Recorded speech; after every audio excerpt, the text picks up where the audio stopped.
I'm Collin Gillespie, and today I want to talk a little about my research on the water use patterns of riparian mesquite trees. First, I'm going to talk more broadly about velvet mesquite and some context before getting to some of the specifics of my project.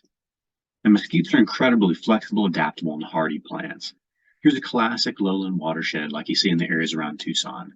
And mesquites can be found pretty much everywhere here, including the upland scrub lining the washes, and down here in the river terrace just out from the cottonwoods and the willows.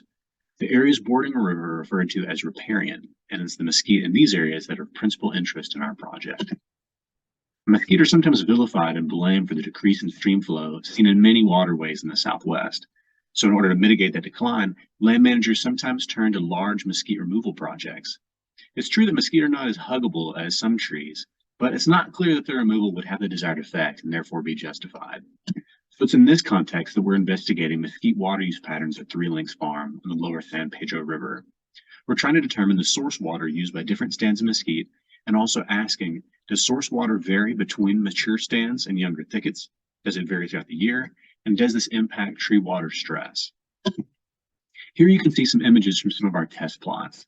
We're studying a mature bosque or forest, a dense thicket, another thicket that we've thinned about 25%, as well as an upland stand not pictured here. We've been collecting meteorological data at each of the plots since May of 2021 to get a better understanding of plot level climate variation. And our expectation was that variables such as differences in soil temperature, rooting depth, tree canopy density, and competition between trees would result in different water use patterns.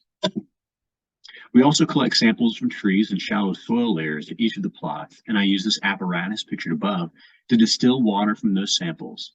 Next, we analyze the water to determine its isotopic signature so that we can compare that of the trees to that of the shallow soils, the precipitation, and the groundwater to see which water sources the trees are using and when.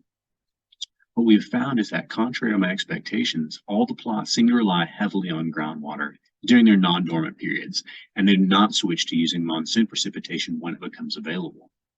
This is true for both the younger trees and the larger, more mature ones. We also see that the trees become increasingly water stressed throughout the monsoon, despite the more readily available shallow precipitation, though we do not yet understand why. So to conclude, I have a lot of data left to collect and analyze before we can make any further conclusive statements about the water use patterns we're seeing. But if any of you are interested in the project or interested in coming along for field work, especially next summer, feel free to reach out. A big thanks to Jahu and Gita Bodner and all of you for your attention.